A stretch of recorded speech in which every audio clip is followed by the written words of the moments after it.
Max O King maal jedha? Itoophiyaa hin feenu Oromiyaaf ni duuna. Yareed Nagoo maal jechaa jira? Arabba Minilik odaa. Shukriin Jamaaloo maal jedhe? Minilik nuftiina. Itoophiyaadhaaf Itoophiyummaa, Oromiyaadhaaf Oromummaa, Itoophiyaadhaaf Oromummaa.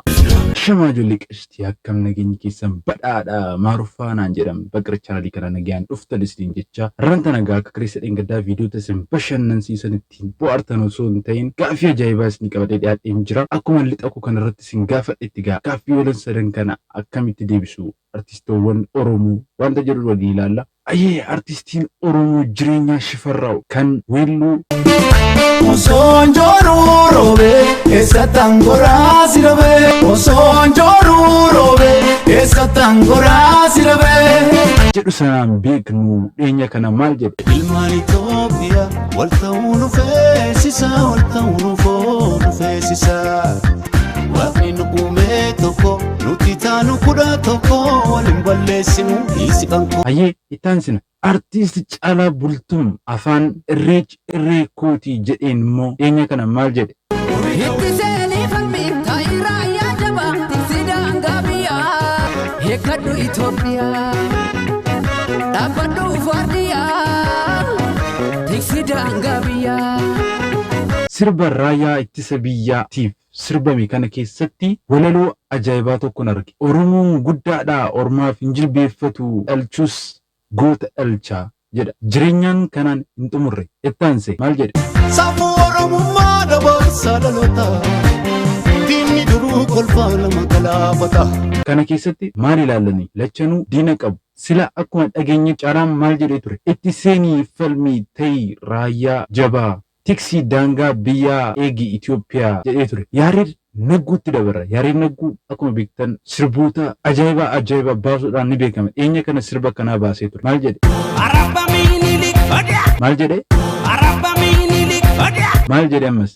Arabba Minilik odaa. Shukriin Jamaal immoo waggaa lamaan dura deebii ajaa'ibaa deebiseefii jira. Yareed Naguudhaaf maal jedhe? Minilik nuftiina gochasaa.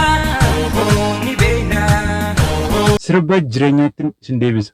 Maal jedha weelluunsa? Yaa ilmaan Itoophiyaa wal ta'uu nu feesisaa. Waaqni nu uume tokko nuti taanuu kudha tokko jedha. Kanaaf immoo King O Boy deebii ajaa'ibaa qaba. Maal jedhe? Itoophiyaa hin feenu Oromiyaaf ni duuna. Ni duuna. Ni duuna. Ayyee guyyaa muraasaan duratti immoo artistiin keenya kabajamaa beekamaa guddaa Taaddalaa Gammachuu maal jedhee ture? Sirbanni nuun geeni. Kabaja keef ulfina kee nuti ilmaan kee jirra ni raartu isheen ho'itu sichi ilmaan kee jirra. Kabaja keef ulfina keef nutu ilmaan kee jirra ni raartu isheen ho'itu sichi nu ilmaan kee jirra jedha. Eenyuudhaaf? Itoophiyaadhaaf moo Oromiyaaf?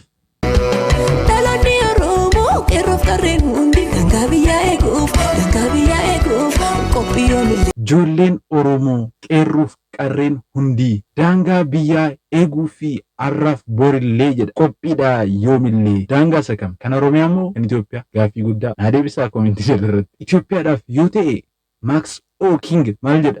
Itoophiyaa hin feenu Oromiyaaf ni duuna. Yareed Nagoo maal jechaa jira? Arabba Minilik odaa. Shukriin Jamaaloo maal jedhe? Minilik nuftiina gochasaa. Viidiyoo koo har'aa otoo hin xumuriin jecha artiist Taaddalaa Gammachuun BBC Afaan Oromoo wajjin godheen isin affeera. Isinillee yaada keessan koomentii gubbaarratti naa barreessaa. Yeroo diinni Oromiyaa bittinsuuf walii galetti waa'ee Oromiyaa callisuun gumaa goototaa lafatti gatuudha jedhe weellisaa Taaddalaa Gammachuu. Magaalaa Finfinneetti dhalatee kan guddatee fi aartii Oromoo gama sirbaatiin jaallatummaa kan horate Taaddalaan tibbana sirbaa qeenxee bara baraan jedhu gadhiiseera. Waa'ee sirba isaa kanaa fi qabiyyee sirbichaa ilaalchisee waa'ee lakoo maatii olaanaa waliin turtii taasise.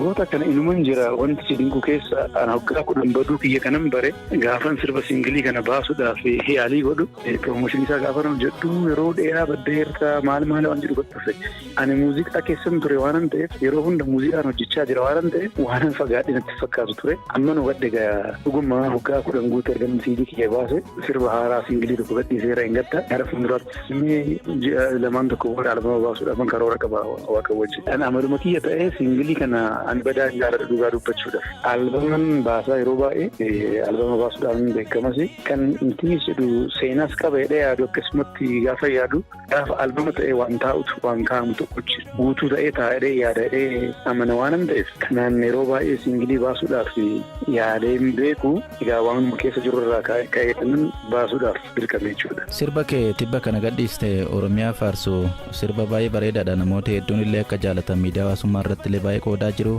Waa'ee sirba tibbana gadhiiste kanaa mee nutti himi? Walaloo barreesse Yoosan Geetahuun zeemaa geechistu hojjette sagaleedhaan irratti hirmaatte sirba kana iddoo gootota waame kanarratti kan dandeettii fudhachuu qabu itti gaafatamummaa fudhachuu qabu ana gootota hundumaa kan achi keessatti galche ana Yoosanii miti sirba kana gindinni mata dureen isaa barabaraan jedha kabaja kee ulfina kee eegsisuudhaaf ilmaan kee nuti jirra isheen oftu waan jedhu qaba keessaa guutuusaa dhaggeeffatte waa'ee Oromiyaati waa'ee Oromummaati. Keessumaa yeroo dhiyoodhaa asitti amma haala biyyattiin keessa jirtuun wal qabatee artistoonni duraan waa'ee Oromiyaa irratti sirban akkasumas artistoonni Oromoo baay'een namooti kaan illee amma waa'ee Itoophiyaa faarsuutti malee waa'ee Oromiyaa faarsuutti baay'ee xiyyeeffannaan amma hin jiru keessumaa sa'aatii kanatti ati immoo bifa haaraadhaan yeroo hin eegamne kanatti sirba kanaan dhufte akkamitti akka waa'ee Oromiyaa faarsuu isaa kanatti filatte?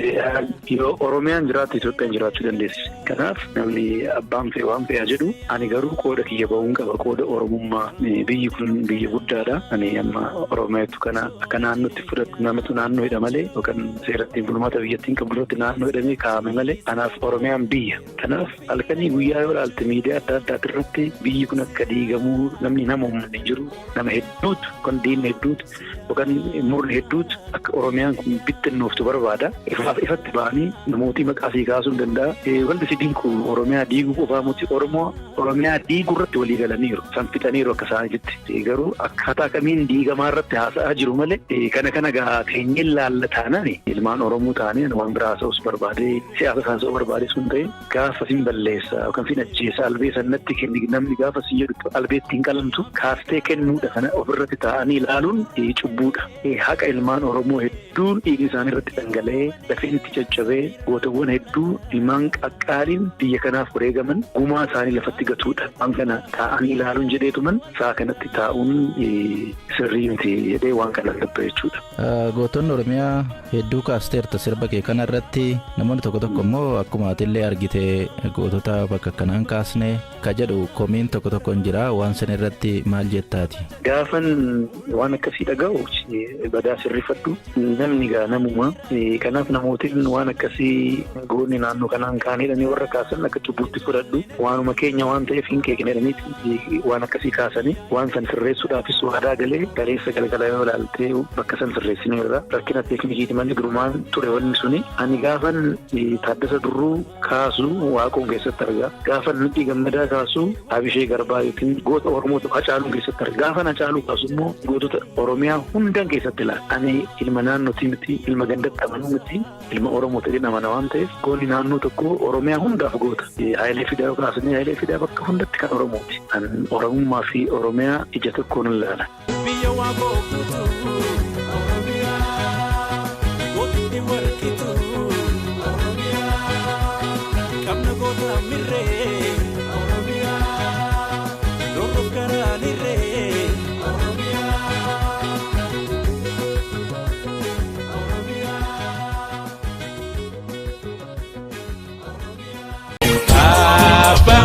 Jennee kana afaanuma keenyaan kakkanne dubbifna.